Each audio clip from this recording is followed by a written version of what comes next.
Shalom, bien-aimés Seigneur, que Dieu vous bénisse abondamment, il fasse beaucoup du bien.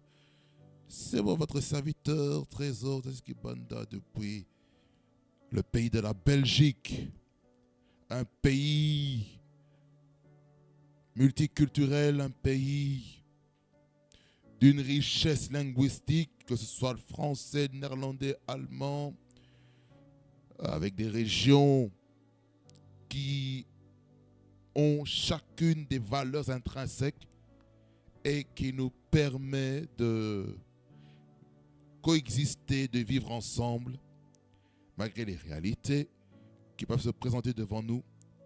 Mais nous, étant enfants de Dieu, partout où nous sommes, c'est notre territoire. Amen. Bien-aimés Seigneur, nous allons partager la parole. Avant de partager la parole, il faut prier.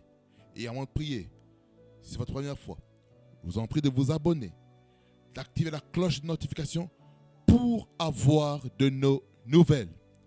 Amen. Nous prions le Seigneur pour sa parole avant que nous puissions entrer dans le vif du sujet. Seigneur Jésus-Christ, merci, toi qui vis pour les siècles des siècles. Toi qui es le même hier, aujourd'hui et éternellement. Seigneur, merci parce que tu es vivant pour toujours. Et en toi, Seigneur, nous avons l'espérance de la vie, l'espérance de la résurrection. Comment ne pas te louer, comment ne pas te bénir, toi qui vis au siècle des siècles. Tu es Dieu, ton règne n'a pas de fin. Et ce moment est précieux à tes yeux. Viens et règne en maître pendant ce moment. Saint-Esprit, souffle, que ton esprit se sente libre de se mouvoir. Au nom puissant de Jésus. Tout obstacle à ta parole est neutralisé. Au nom de Jésus. Tout obstacle à la compréhension de cette parole est neutralisé et détruite par la puissance du nom de Jésus. Seigneur, règne en maître, toi qui vis au siècle des siècles. À toi soit la gloire, à toi soit l'honneur, au nom de Jésus.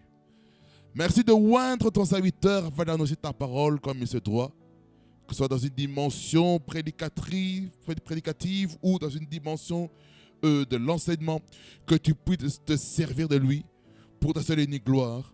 Au nom de Jésus-Christ, que j'ai ainsi prié. Amen, amen, amen, amen. Nous allons lire la parole dans 1 Corinthiens chapitre 12, du verset 4 au verset 11. 1 Corinthiens 12, le verset 4 jusqu'au verset 11.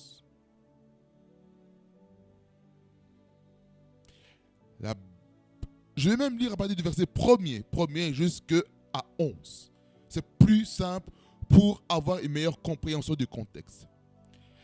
Parce que le socle, c'est à partir du verset 4 jusqu'au verset 11, mais je prends à partir du verset 1er pour avoir une meilleure compréhension. La Bible dit ceci.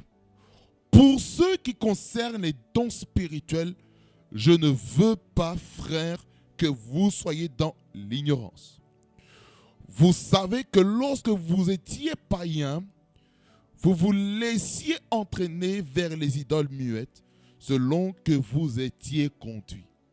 C'est pourquoi je vous déclare que personne, s'il parle par l'Esprit de Dieu, ne dit Jésus est anathème et que personne ne peut dire Jésus est le Seigneur si ce n'est par le Saint-Esprit. Il y a diversité des dons, mais le même Esprit. Diversité de ministères, mais le même Seigneur. Diversité d'opérations, mais le même Dieu qui opère tout en tous. Or, à chacun, la manifestation de l'Esprit est donnée pour l'utilité commune. En effet, à l'un est donné par l'Esprit une parole de sagesse, à une autre une parole de connaissance selon le même Esprit, à un autre la foi par le même Esprit, à un autre le don de guérison par le même esprit. Verset 10. À un autre, le don d'opérer des miracles. À un autre, la prophétie. À un autre, le discernement des esprits. À un autre, la diversité des langues. À un autre, l'interprétation des langues. Un seul et même esprit opère toutes ces choses, les distribuant à chacun en particulier comme il veut. 1 Corinthiens chapitre 12, du verset 28 au verset 31.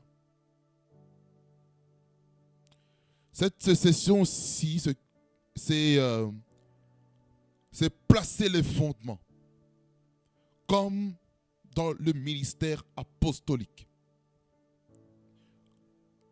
1 Corinthiens 12, verset 28 à 31, il dit « Et Dieu a établi dans l'Église, premièrement, des apôtres, deuxièmement, des prophètes, troisièmement, des docteurs, ensuite ceux qui ont le don des miracles, puis ceux qui ont les dons de guérir, de secourir, de gouverner, de parler diverses langues.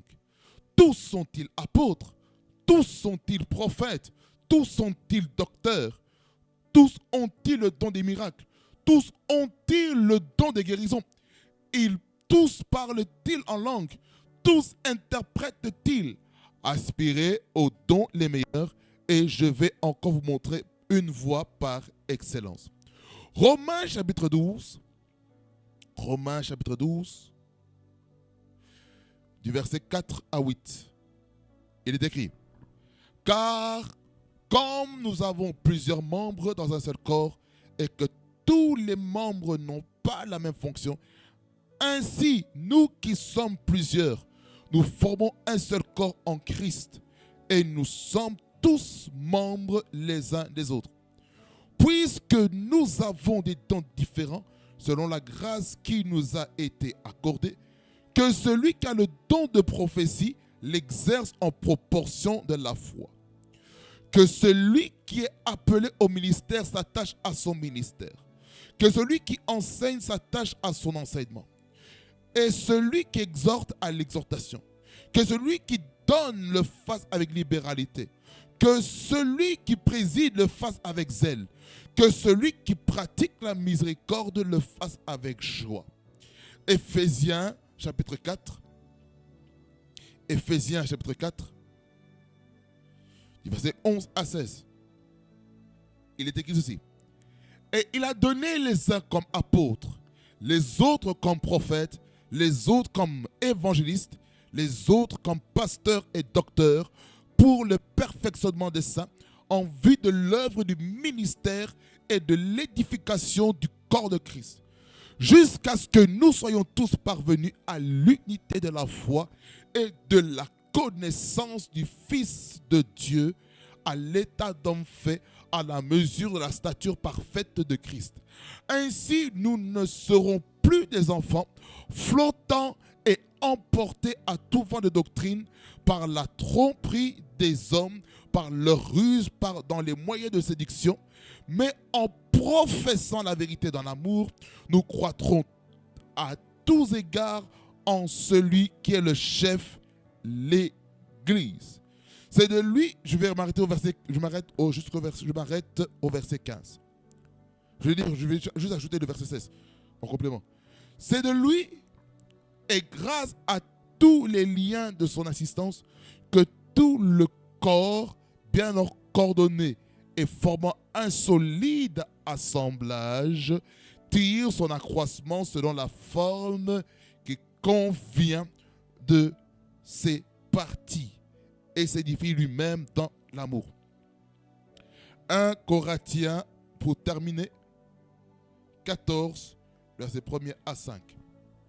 Il dit ceci: recherchez l'amour, aspirez aussi aux dons spirituels, mais surtout à celui de prophétie. En effet, celui qui parle en langue ne parle pas aux hommes, mais à Dieu, car personne ne le comprend, et c'est en esprit qu'il dit des mystères. Celui qui prophétise, au contraire, parle aux hommes, les édifie, les exhorte, les console. Celui qui parle en langue s'édifie lui-même. Celui qui prophétise édifie l'Église. Je désire donc que je désire que vous parliez tous en langue, mais encore plus que vous prophétisiez. Celui qui prophétise est plus grand que celui qui parle en langue, à moins que ce dernier n'interprète pour que l'Église en reçoive de l'édification. Amen. Acclamons le Seigneur sans le commentaire de qui que ce soit. J'intitule notre thème de ce mois « Comprendre les dons, les ministères et l'opération du Saint-Esprit ». Et bienvenue dans notre conférence du Saint-Esprit. Alors, frères et sœurs, dans le Seigneur, lorsque nous lisons tous ces textes que nous venons de lire, ces textes-ci sont tellement riches que ça va nous amener à des heures et des heures et des heures et des séries et des séries et des séries. Vous savez, bien aimés Seigneur, lorsque nous lisons ce texte-ci, surtout le texte principal, c'est 1 Corinthiens 12, versets 4 à 11, qui est le texte principal. Le reste, ce sont plus des additions pour appuyer un petit peu la pensée de ce moment. Frères et sœurs, il est important de comprendre un peu la thématique. Lorsqu'on parle de comprendre, on veut faire mention de saisir, de capter les informations reçues dans la connaissance. En fait, la compréhension est dans la dimension de l'âme qui nous permettent maintenant de mettre en pratique dans notre esprit. Car l'information, elle vient d'abord de l'extérieur pour entrer à l'intérieur, pour amener une compréhension, une clarification, une lumière. Quand la Bible déclare dans Ephésiens 6, verset 18, qui dit qu'il illumine les yeux de votre cœur. Ça veut dire que la parole de Dieu, ça veut dire que tout ce que nous recevons en Jésus-Christ éclaire notre cœur. Jusque-là, vous êtes d'accord. Lorsque nous parlons des dons spirituels,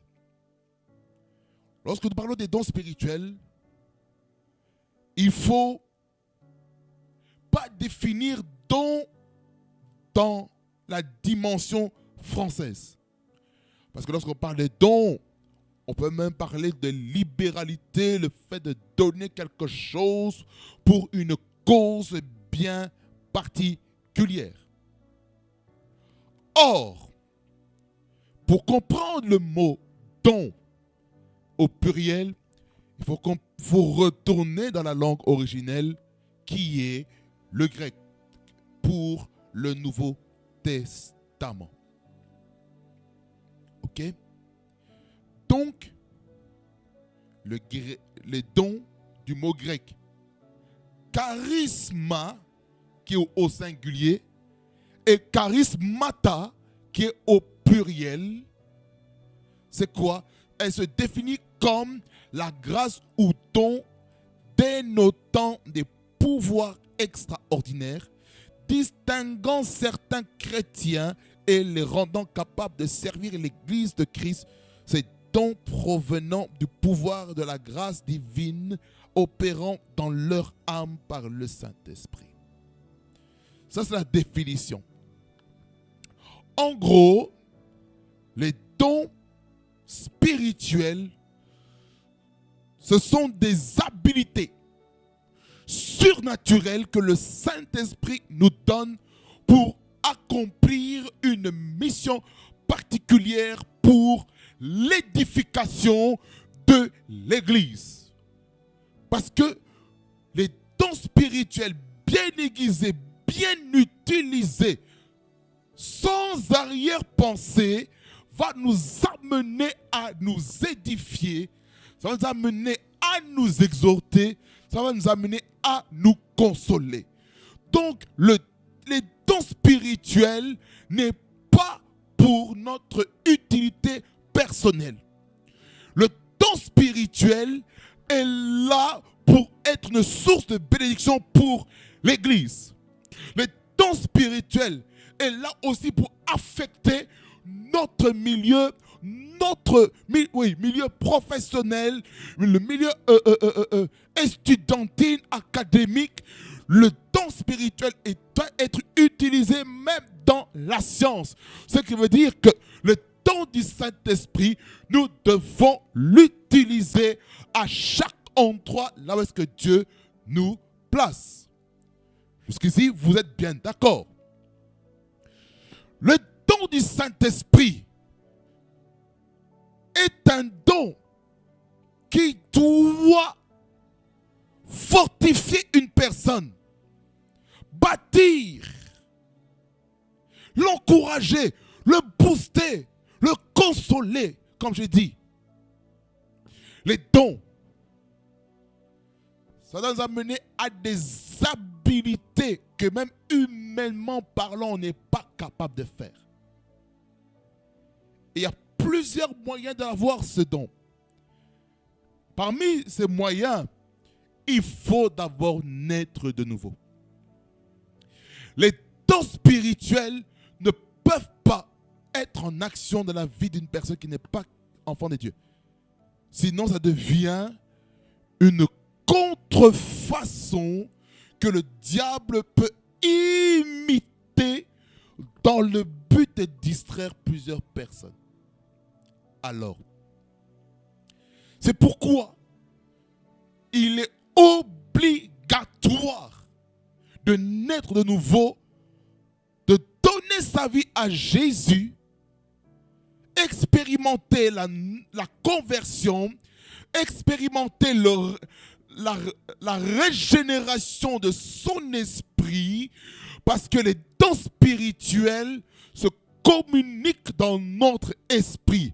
C'est notre esprit qui est capable de se connecter à la source divine pour l'utilité du corps de Christ. Quelqu'un comprend ma pensée ici?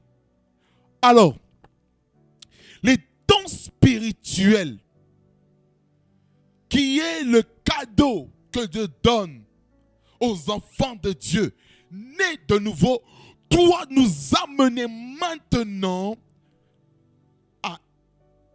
au service. C'est pourquoi, lorsque nous lisons Romains 12, à partir du verset 1er, qui nous dit: je vous exhorte donc, frères, par les compassions de Christ, d'offrir votre corps comme un sacrifice vivant, saint et agréable à Dieu, ce qui sera pour vous un culte raisonnable. Verset 2, il dit: ne vous conformez pas au siècle présent, mais soyez transformés par le renouvellement de l'intelligence, afin que vous discerniez la volonté de Dieu, ce qui est bon, agréable et parfait. Lorsque nous comprenons ces dons, ce but de la consécration, c'est de nous amener dans le service.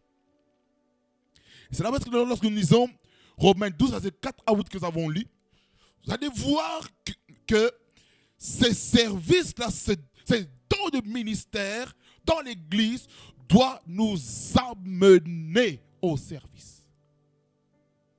Amen. Alors,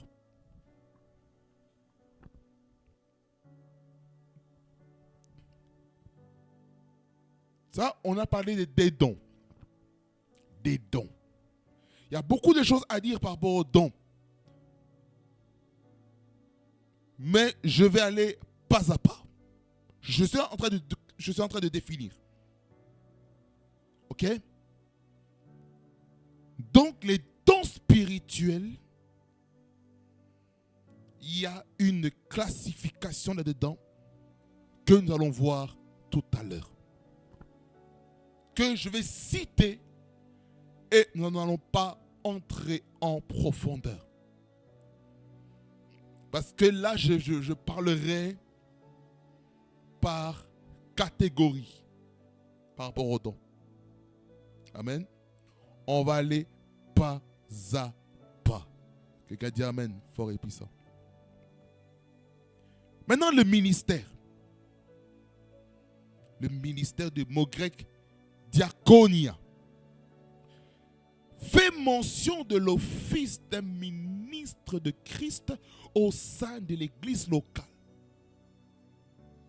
Le ministère, qu'on appelle aussi le service, selon la signification, selon la traduction dans les Strong bibliques. Quand on parle du ministère, on fait aussi mention d'un ministre qui est au service de la congrégation locale au nom de Jésus. On a vu dans 1 Corinthiens 12, versets 28 à 31, surtout 28, 29. On a vu aussi dans Ephésiens 4, le verset 11, qui nous parle de cela, du ministère. Mais je ne touche pas encore les ministères. Alors, l'opération du mot grec energema. Energema parle d'une opération effectuée. De ce mot grec provient du verbe energeo. Energeo qui fait mention d'être à l'œuvre, d'être opérant et agir puissamment. Ça veut dire quoi ici? Ça veut dire que Dieu a des manières qu'il opère dans chaque endroit. Ce qui revient à dire ceci. La manière que Dieu va opérer, dans une assemblée locale ne sera pas pareille.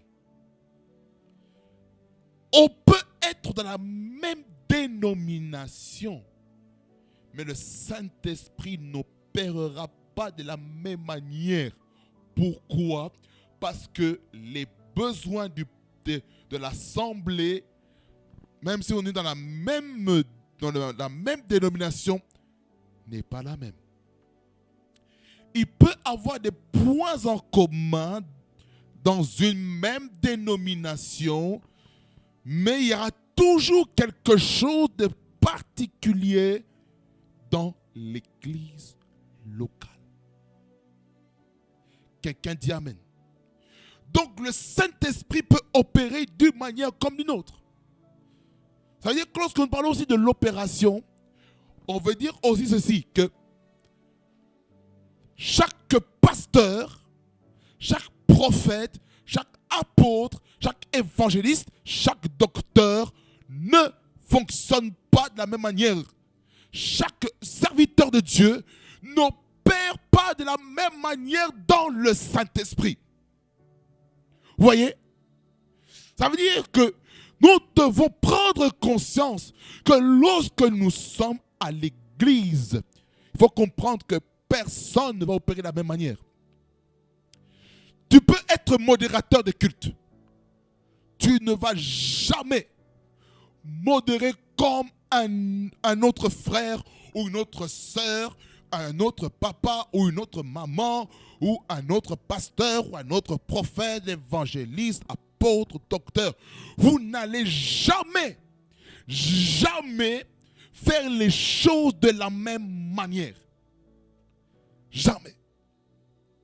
Même si, écoutez-moi bien, même si tu peux prendre par exemple 10%, 15, 20, 30% de ton pasteur, de ton père spirituel, mais il y aura toujours une particularité dans ta personne par ton caractère, par ton tempérament, mais on va toujours retrouver l'ADN de ton père spirituel par ta manière de prêcher ou d'enseigner.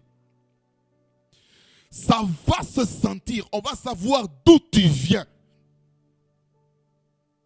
Vous savez, lorsque on est auprès d'un père pendant longtemps, eh ben, tu peux aller n'importe où tu veux.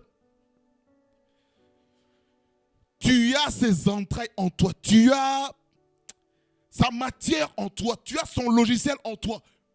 Même si tu peux aller dans une autre église, ce logiciel va continuer à fonctionner. Mais il y a certains endroits dans lesquels le logiciel que tu as reçu de ton père spirituel qui ne va pas fonctionner dans un autre endroit. Raison pour laquelle chacun doit se trouver dans son environnement spirituel qui le permettra de grandir spirituellement. Mon frère, ma soeur, où est-ce que Dieu t'a placé en tant qu'église locale? Où est-ce que Dieu t'a placé? Dans l'église où tu es là actuellement. Est-ce que c'est cet endroit-là que Dieu veut que tu puisses être définitivement? Ou tu es parti là-bas pour donner une impulsion prophétique, une impulsion dans la jeunesse, afin que par ton passage, que les jeunes gens puissent continuer dans la lancée dans laquelle tu as montré, pour qu'ils puissent continuer à servir Dieu, même en ton absence. Ouais. Il y a des gens qui peuvent être dans une église locale en mission. Tu es peut-être en mission pendant 2 ans, 3 ans. Tu es en mission. Et puis tu retournes à la maison. Regardez les disciples. Parlons de l'apôtre Paul. L'apôtre Paul, lors de ses voyages missionnaires, à partir des Actes des Apôtres, chapitre 15, lorsqu'il a été reconnu apôtre, parce qu'il était parmi les prophètes et les enseignants. Par là, je peux dire ceci, par rapport à l'apôtre Paul. Le ministère intermédiaire avant qu'il devienne apôtre, il était déjà apôtre, il était déjà appelé à être apôtre, mais le Seigneur dans son parcours lui a fait passer par le ministère de docteur, en d'autres termes, le ministère d'enseignant. Et le ministère d'enseignant lui a amené maintenant dans le ministère apostolique. Il est apostolique par le fait d'aller dans les villes, ville en ville, pour implanter des églises, premièrement. Deuxièmement, il est aussi réputé pour la qualité de ses enseignements. Enseignement doctrinal, enseignement pastoral. Il est complet. Donc l'apôtre Paul avait un langage que l'apôtre Pierre n'avait pas. L'apôtre Paul avait un langage que l'apôtre Jean n'avait pas. L'apôtre Pierre avait un langage que l'apôtre Jacques n'avait pas. L'apôtre Pierre avait un langage que l'apôtre Jude n'avait pas. Vous voyez? L'apôtre Pierre avait un langage différent de l'apôtre Matthieu. L'apôtre Paul avait un langage différent que l'apôtre Luc. L'apôtre Paul n'avait pas le même langage que l'apôtre Jean. L'apôtre Paul n'avait pas le même langage que l'apôtre Marc. Ça revient à dire quoi? Que personne ne peut opérer de la même manière. Même, écoutez-moi bien, même parmi les prophètes, authentiquement appelés par Dieu, tout prophète n'est pas appelé à fonctionner de la même manière. Il faut une particularité. Même si tu proviens d'un père, sache une chose, tu ne vas pas opérer à 100% comme ton père.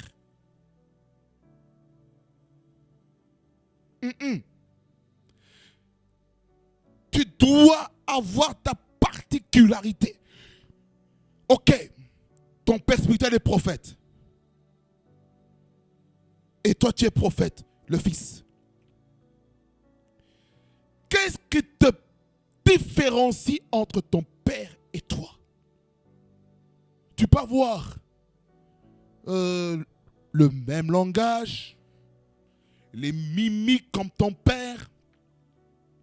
Tu peux commencer à voir le même comportement que lui, mais il faut comprendre ceci. Il y aura toujours une particularité lorsque tu parleras, tu prendras le micro, ou tu auras le micro-casque ou le micro à cravate lavalier. Peu importe ce que tu feras, tu dois savoir, il y aura quand même une made in ton père spirituel sur toi. Alors, pourquoi je suis en train de parler comme ça? C'est pour nous faire comprendre que on ne va jamais opérer de la même manière. Peut-être avec un prophète, le Seigneur va l'utiliser beaucoup dans le miraculeux. Pour un autre prophète, le Seigneur va l'utiliser pour les nations. Pour un prophète, le Seigneur va l'utiliser dans la politique comme Daniel. Il y a des gens que Dieu va utiliser pour être un encouragement pour le peuple de Dieu comme Ézéchiel, comme Jérémie. Il y a des prophètes que Dieu va utiliser pour annoncer la venue de Jésus, comme Ésaïe. Il y a des prophètes qui vont t'amener à patienter par rapport aux promesses de Dieu, comme Habakkuk. Il y a des prophètes qui vont te faire comprendre que tu as un Dieu qui combat pour toi. Il y avait Sabaoth. Qui ça? Zacharie.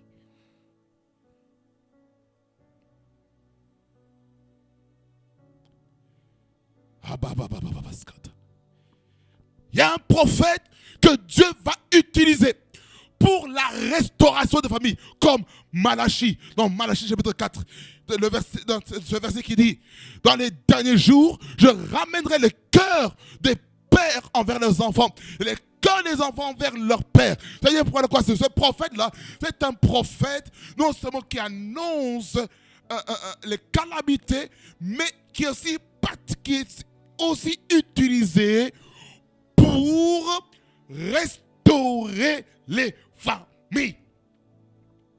Vous voyez? Il peut y avoir des pasteurs qui ont un message bien spécifique par rapport à leur parcours.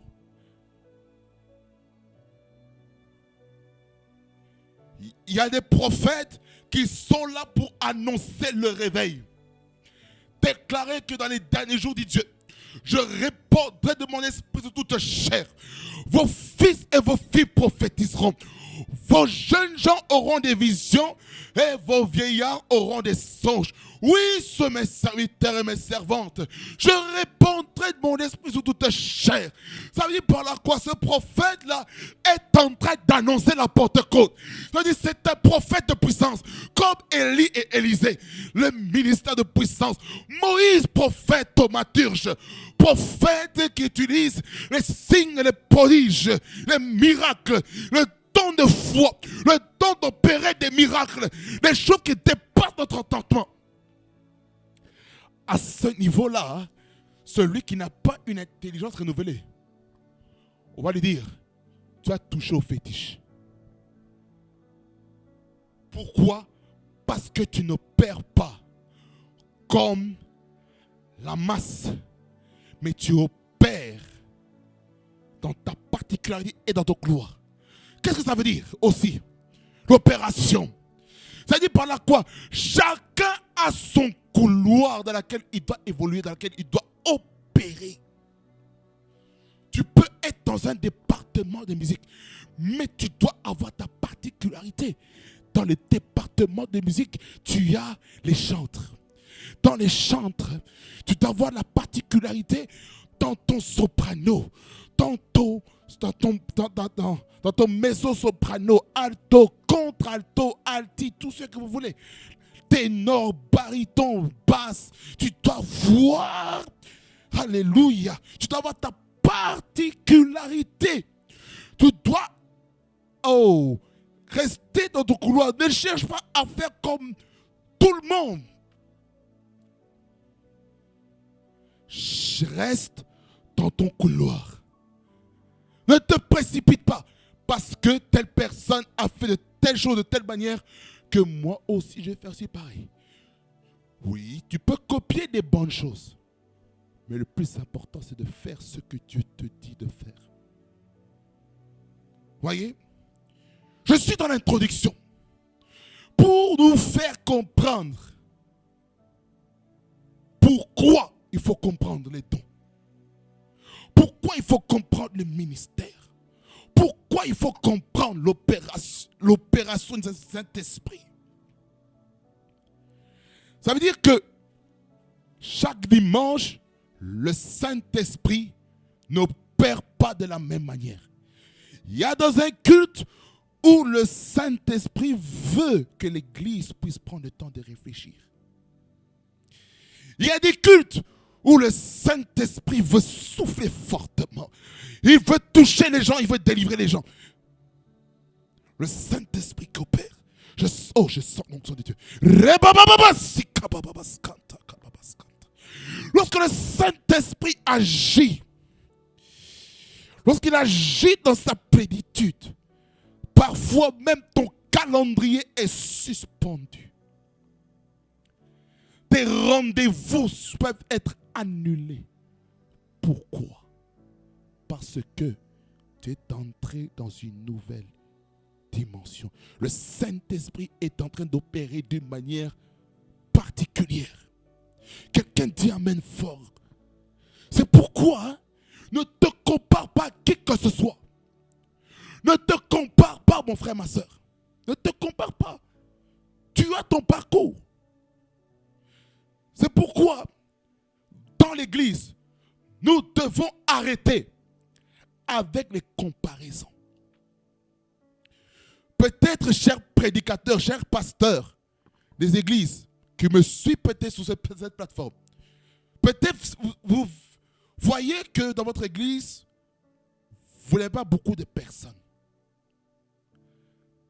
Et que vous vous sentez peut-être complexé d'un autre collègue pasteur qui a peut-être une grosse foule que vous. Et peut-être vous êtes peut-être en insécurité à l'intérieur parce que vous avez vu un autre confrère, prédicateur, pasteur, apôtre, prophète, évangéliste, docteur, avoir beaucoup de foule. Or, le plus important, à part d'accomplir la grande commission qui est d'aller et de faire de toutes les nations des disciples, Matthieu 28, versets 19 et 20, allez et faites des nations des disciples, baptisant-les au nom du Père, du Fils et du Saint-Esprit, enseignez-leur tout ce que je vous ai prescrit, et je suis avec vous jusqu'à la fin du monde. Voyez? Le plus important, c'est que chaque prédicateur, chaque berger des églises locaux puisse accomplir pleinement ce que Dieu lui a envoyé de faire. C'est ça le plus important. Le plus important, ce n'est pas le fait de dire, lui il a fait ceci, moi aussi je vais faire ça. Ma question, est-ce que Dieu t'a donné l'instruction de faire ça? Oh non, parce que maintenant, certains prophètes utilisent maintenant TikTok pour faire des lives, pour prophétiser. Et que moi maintenant, je viens, je prends mon téléphone et puis je commence maintenant à prophétiser. Voilà. Mettez les cœurs, mettez les cœurs, mettez les cœurs, mettez les cadeaux, mettez la thune. Voilà, patati patata. Ok. Voilà, tu vois le nom. Oh, ou écrivez le nom et je prophétise. Mais non, mais non, mais non, mais non, mais non. Chacun doit savoir ce que Dieu lui a instruit de faire. Pas ce que toi tu veux, mais ce que Dieu veut pour toi, pour ta vie. Mon frère, ma soeur, écoutez-moi attentivement. Dans cet épisode d'introduction pour ce thème, j'aimerais vraiment nous amener à comprendre. Chacun doit rester dans sa pente. Chacun doit rester dans sa pente. Arrêtons de nous comparer avec qui que ce soit. Je ne sais pas pourquoi je dis ça, mais le Saint-Esprit sait pourquoi je dis ça. C'est pour une personne. Tout ce que je suis en train de dire là maintenant, ce n'est pas planifié, ce n'est pas écrit dans mes notes. Pourquoi? Parce que le Saint-Esprit veut parler à quelqu'un. Il veut parler à un serviteur de Dieu afin de dire ceci. Soyez rassurés de Dieu qui vous a appelé. Restez fidèles à votre appel. Et lorsque vous serez fidèles à votre appel, vous verrez comment Dieu va vous récompenser. De toute manière, lors du jugement du trône de Christ, lorsqu'on va aller, au tribunal de Christ, comprenez ceci. Ce ne sera pas au nom combien d'églises que tu as implantées, au nom combien de membres que tu as. Non. La question est ceci. Est-ce que tu as été trouvé fidèle dans les tâches que moi, Jésus-Christ, je t'ai donné, je t'ai commissionné de faire? C'est ça le plus important. Le plus important, c'est pas se comparer à X, Y, Z, mais se concentrer sur son couloir. Nous sommes tous interdépendants. Oui, parce que nous sommes le corps de Christ. On ne peut pas être indépendant en tant qu'enfant de Dieu. C'est impossible. Je vais vous dire pourquoi. On ne peut pas être indépendant en tant qu'enfant de Dieu. Pourquoi j'ai dit ça? Lorsque vous marchez dans l'indépendance spirituelle par rapport à l'église locale,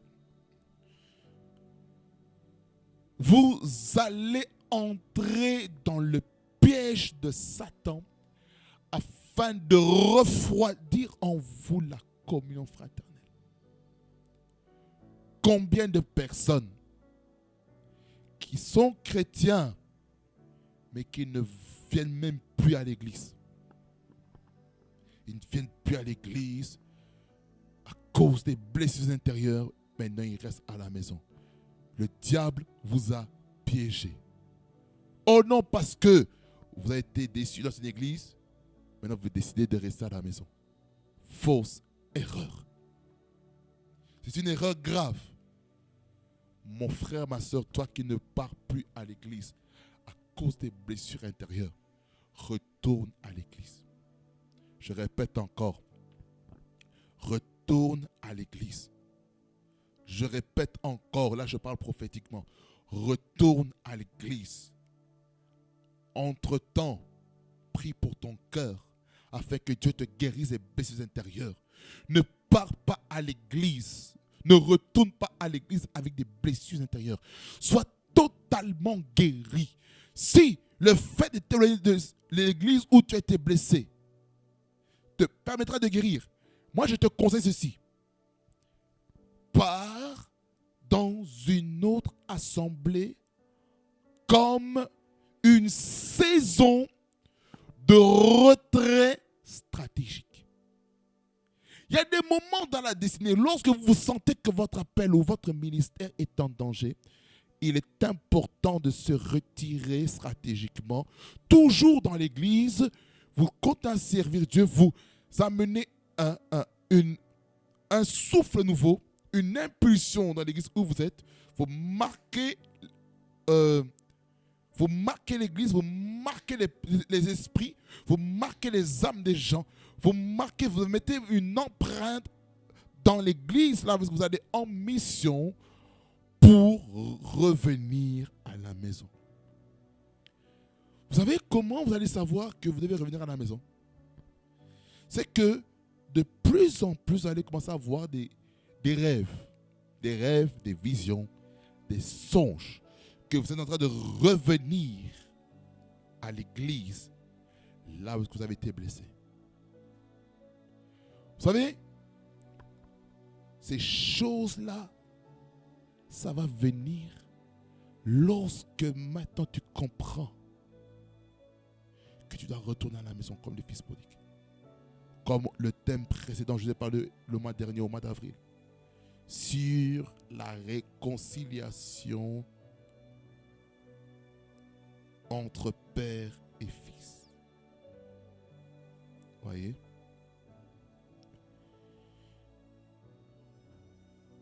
Je parlais des étapes vers la réconciliation père-fils. Lorsqu'on comprend cette réalité, lorsqu'on comprend ces principes, que nous devons retourner dans la maison du Père avec un cœur guéri, je peux vous garantir, le ciel au-dessus de vous est ouvert. J'aimerais vous dire ceci. Le diable, par les agents humains ou invisibles que nous ne voyons pas, peuvent vous résister. Et pour cela, ça demande une vie de prière intense. Ça demande de payer le prix jusqu'à ce que la victoire nous soit accordée. C'est très important. C'est très important.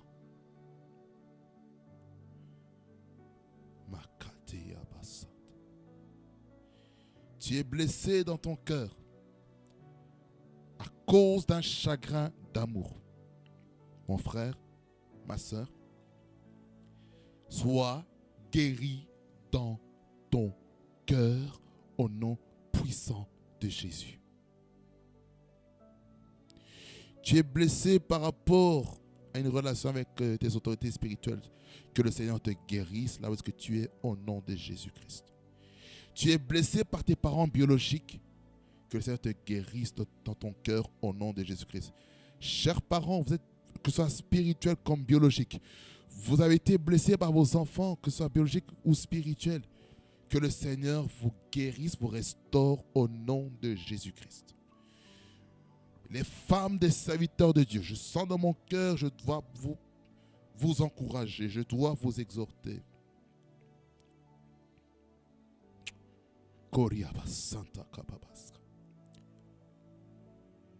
Là maintenant, il y a l'onction prophétique. Il y a l'onction prophétique qui est très très fort sur moi maintenant.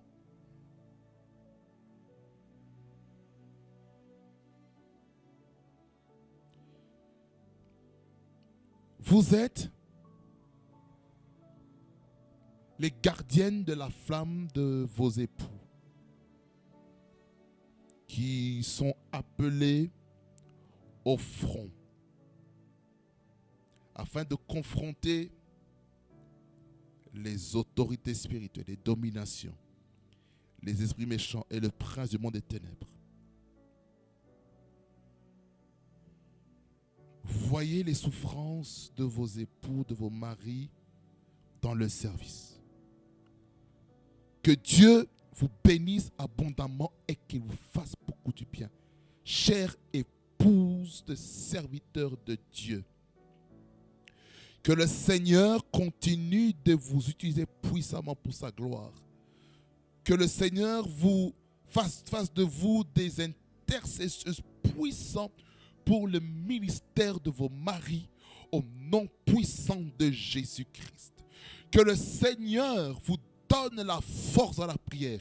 Que le Seigneur vous donne la force pour le servir. Que le Seigneur vous donne la force qu'il faut afin de soutenir l'homme que le Seigneur a placé à vos côtés au nom puissant de Jésus-Christ. Que le roi de gloire fortifie votre corps, votre santé au nom de Jésus-Christ.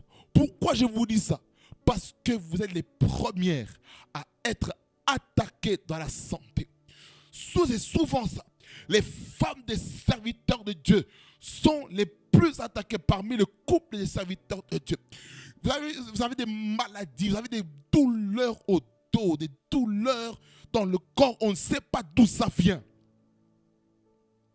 C'est le poids de la charge du ministère de votre époux qui commence à descendre sur vous. Vous commencez à le sentir. Que le Seigneur, oh my God, my God, my God, my God, my God. Robobobos. Le message est terminé. Mais je suis dans l'onction prophétique maintenant. Prière prophétique. Seigneur, je prie pour toutes les femmes des serviteurs de Dieu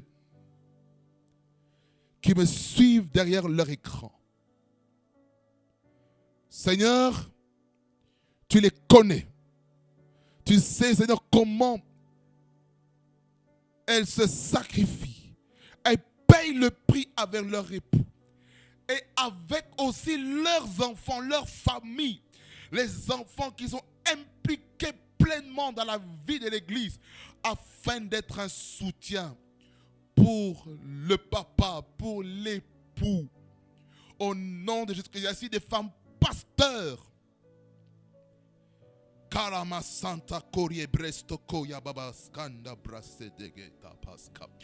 Je prie, Seigneur, afin que tout vent de maladie satanique, diabolique et maléfique qui est en train de toucher les femmes des serviteurs de Dieu, que cela tombe au nom de Jésus-Christ.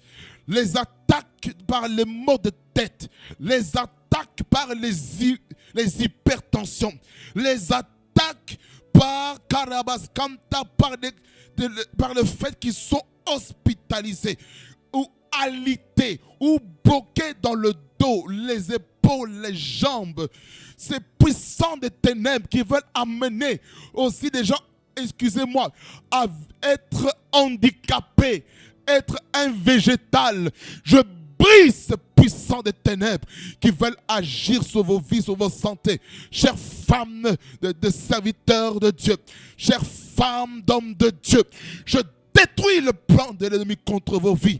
Au nom de Jésus-Christ, ceci est une intercession prophétique pour vous, afin que vous soyez fortifiés, afin que ces puissants des ténèbres qui est en train de vous accabler dans votre corps, lâche prise au nom de Jésus-Christ. C'est-à-dire, touche ces femmes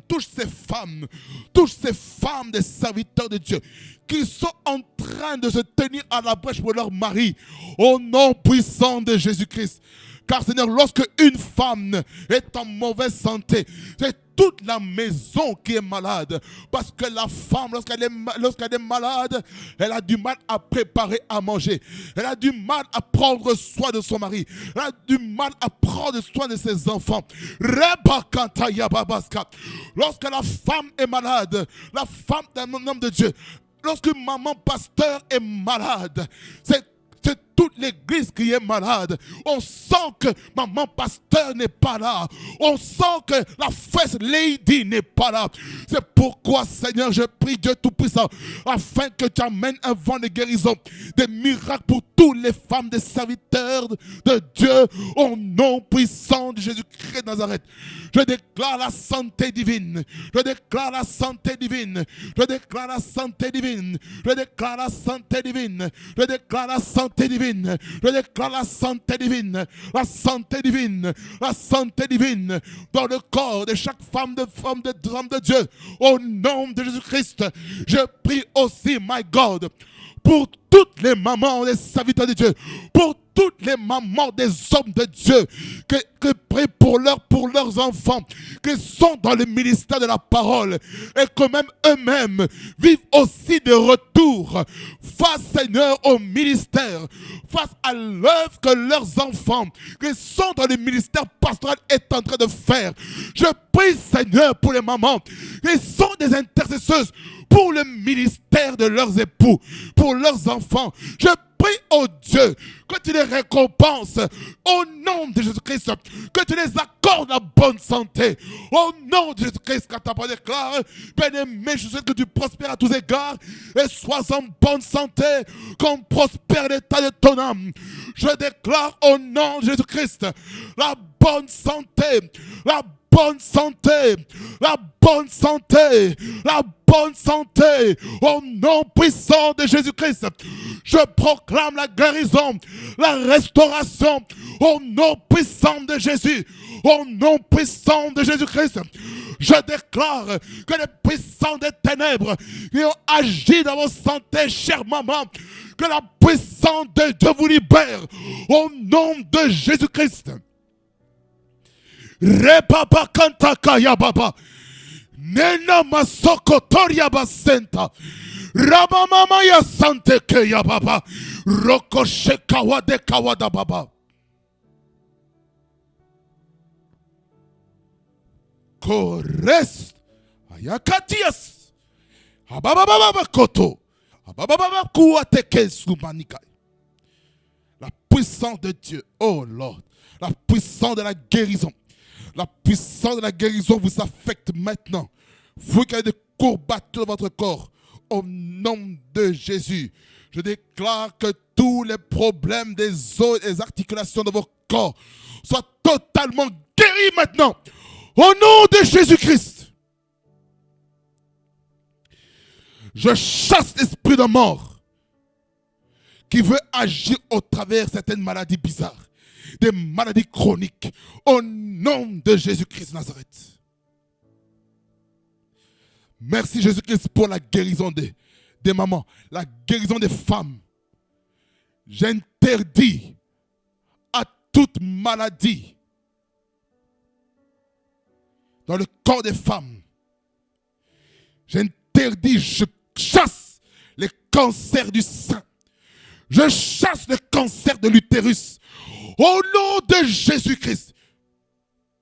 Je détruis, je maudis les kystes et les fibromes. Je maudis le glaucome et la cataracte. Au nom de Jésus-Christ. Rebabababaya c'était. Rebaba shikaba. Nebabababaya sekete yababa. Au nom de Jésus. Au nom de Jésus. Merci Jésus parce que tu le fais. Merci Jésus-Christ parce que tu le fais. Au nom de Jésus.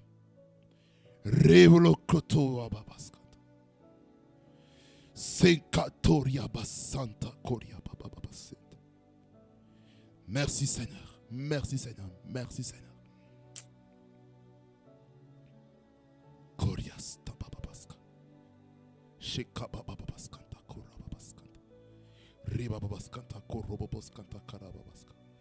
Je prie pour tous les hommes de Dieu, tous les prédicateurs, Seigneur.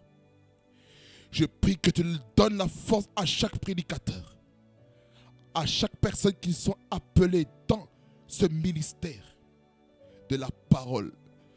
Donne-les la force dans l'œuvre, dans l'appel à la vocation à laquelle tu les as appelés. Fortifie-les, Seigneur. Et donne-les, Seigneur, des Aaron et des Hur qui vont lever les mains de chaque père spirituel afin que le peuple de Dieu, de ces églises locaux, puisse avoir la victoire. Car lorsque la main de Moïse diminuait, les Amalécites avaient la victoire. Ils dominaient. Mais lorsque les mains de Moïse étaient levées, c'était le peuple de Dieu qui dominait sur les Amalécites. Raison pour laquelle, Seigneur, je prie pour les Aaron et les Hur, que tu suscites, Seigneur, dans les églises. Au nom de Jésus-Christ. Seigneur, donne, Seigneur, à l'église des Caleb et des Josué. Au nom de Jésus-Christ. Dans les églises, Seigneur, donne des Élisée qui sont prêts, Seigneur, à faire des œuvres subalternes auprès d'Élie. Au nom puissant de Jésus-Christ. Seigneur, accorde, Seigneur, des Timothée pour Paul, les apôtres Paul. Accorde, Seigneur, qui est les 12 disciples, les 12 apôtres, afin d'être un soutien pour Jésus-Christ, notre Sauveur, notre Libérateur. Au nom de Jésus. Seigneur, je prie que cette parole qui a été prêchée maintenant, que cela reste planté dans le cœur de chacun et de chacune. Au nom puissant de Jésus. Merci Seigneur Jésus-Christ parce que tu le fais et tu le réalises. Au nom puissant de Jésus-Christ que j'ai ainsi prié. Amen, amen, amen. Que Dieu vous bénisse abondamment. Fasse beaucoup de bien et nous restons ensemble en Jésus-Christ. Car le roi de gloire n'a pas fini de nous surprendre. Le Seigneur n'a pas fini de nous surprendre. Je peux vous garantir, la main de Dieu est sur nous comme nous comptons sur Jésus. Amen. Nous restons connectés sur notre plateforme et je vous reverrai la prochaine fois pour aller encore plus loin sur ce thème. Nous allons pas à pas. Amen. PNK TV, la chaîne où la gloire de Dieu réside. Que le Seigneur vous paye abondamment. Passe beaucoup de bien. On reste ensemble, Jésus-Christ, notre Seigneur.